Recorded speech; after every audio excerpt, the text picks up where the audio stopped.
E aí, pessoal, tudo bem? Sejam muito bem-vindos a mais um vídeo. Hoje, a gente vai embarcar numa jornada fascinante por uma das civilizações mais incríveis que já existiu. O Egito Antigo. Pirâmides gigantescas, faraós poderosos, deuses com cabeça de animais. Tudo isso povoa o nosso imaginário, principalmente por causa dos filmes e dos livros. Mas será que tudo o que a gente aprendeu sobre eles é verdade? A realidade é que muita coisa que tomamos como fato é, na verdade, um grande mito ou um grande exagero que foi sendo construído ao longo dos séculos. Você acha que sabe tudo sobre o Egito Antigo? Que as pirâmides foram feitas por escravos, que Cleópatra era o exemplo máximo da beleza egípcia, e que uma maldição terrível aguardava quem ousasse perturbar o sono de um faraó? Bom, eu preciso te dizer que a história é bem mais complexa e, sinceramente, muito mais interessante do que essas ideias simplificadas.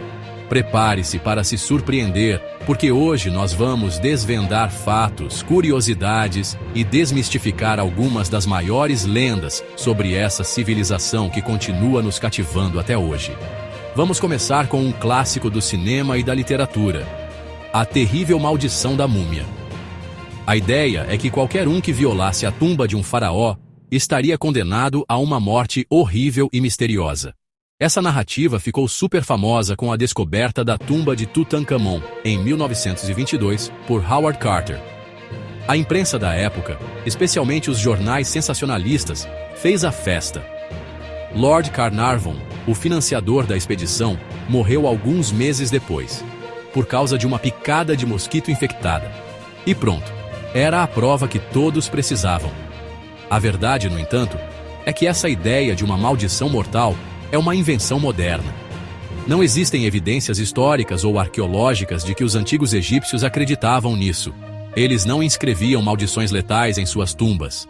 O que existiam eram inscrições de advertência, mais um "por favor, não entre", do que uma ameaça sobrenatural. Elas pediam respeito ao falecido e alertavam sobre punições divinas no além-vida para os saqueadores. A maldição da múmia, como conhecemos, foi uma criação da nossa cultura, alimentada pelo fascínio e pelo medo do desconhecido. Rendeu ótimos filmes de terror, mas que, historicamente, não se sustenta. Quando pensamos em Cleópatra, a imagem que vem à mente é a de uma rainha egípcia poderosa, talvez a mais egípcia de todas. Filmes, séries a retratam com trajes típicos e símbolos do Egito, consolidando essa ideia. Mas aqui vai uma bomba. Cleópatra não era etnicamente egípcia. Ela foi a última governante da dinastia ptolemaica, de origem grega macedônica. A dinastia começou com Ptolomeu I Sóter, um dos generais de Alexandre, o Grande. Alexandre conquistou o Egito e deixou Ptolomeu no comando. A família governou por quase 300 anos. Apesar disso, Cleópatra foi extremamente inteligente e astuta. Ao contrário de muitos antecessores que falavam só grego, ela se envolveu com a cultura egípcia. Foi a primeira de sua dinastia a aprender a língua egípcia e a se apresentar como reencarnação de Ísis. Uma jogada política genial para ganhar apoio e legitimidade. Outro mito muito difundido é que os antigos egípcios adoravam gatos como se fossem deuses. A gente vê imagens da deusa Bastet, com cabeça de leoa, com cabeça de gato doméstico, e logo assume que todo gatinho era uma divindade ambulante. A realidade é um pouco diferente, mas igualmente fascinante. Os gatos não eram adorados como deuses em si, mas eram extremamente reverenciados e considerados sagrados por serem a manifestação terrena da deusa Bastet, protetora do lar, protetora da fertilidade, protetora do parto. Matar um gato, mesmo que por acidente, era um crime gravíssimo, muitas vezes punido com a morte. Essa veneração toda tinha um motivo bem prático. Em uma sociedade agrícola como a egípcia, que dependia de seus estoques de grãos, os ratos e outros roedores eram uma ameaça constante. Os gatos eram os predadores naturais perfeitos para controlar essas pragas, protegendo o suprimento de comida da nação. Além disso, eles também caçavam cobras e escorpiões, mantendo as casas mais seguras. Por isso, eles eram protegidos por lei e tratados com um carinho imenso.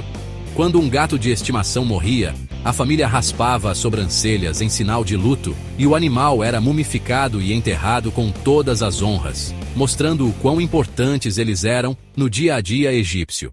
Por muito tempo, a imagem que tínhamos era a de milhares de escravos sofrendo sob o sol escaldante, arrastando blocos de pedra gigantescos sob a mira de chicotes para construir as pirâmides. Só que, olha, essa cena dramática, popularizada por filmes épicos de Hollywood, simplesmente não corresponde às evidências arqueológicas. As pirâmides de Gizé, as mais famosas de todas, não foram construídas por escravos. As descobertas de tumbas perto das pirâmides, feitas nas últimas décadas, mudaram completamente essa visão. Os arqueólogos encontraram esqueletos que mostram sinais de trabalho pesado, como problemas na coluna e artrite, mas também sinais de que eles recebiam cuidados médicos, como ossos quebrados que foram devidamente curados. Além disso, os túmulos continham potes com restos de pão e cerveja, indicando que eles eram enterrados com provisões para a vida após a morte, uma honra que jamais seria concedida a escravos. Esses homens eram, na verdade, trabalhadores qualificados, recrutados de vilarejos por todo o Egito. Eles eram bem alimentados, recebiam um salário, geralmente em forma de comida e bebida, e trabalhavam em troca de honra e de um lugar de descanso eterno perto de seu faraó. É impossível falar do Egito antigo sem falar do rio Nilo. Não era apenas um rio, era a espinha dorsal, a fonte de vida, o centro de toda a civilização. A frase do historiador grego Heródoto, "O Egito é uma dádiva do Nilo", resume tudo perfeitamente. A sociedade egípcia floresceu em uma das regiões mais áridas do mundo graças às cheias anuais do rio. Todos os anos, entre junho e setembro, o Nilo transbordava, depositando uma camada espessa de lodo negro e fértil em suas margens. Esse sedimento, chamado de Kemet, era tão vital, os egípcios chamavam sua própria terra de Kemet, a Terra Negra. Mas a importância do Nilo ia muito além da agricultura. Ele era a principal via de transporte do país, uma verdadeira autoestrada fluvial. Barcos transportavam pessoas, mercadorias, os imensos blocos de pedra usados na construção de templos e pirâmides. E chegamos ao fim da nossa expedição pelo Egito Antigo. Incrível, né?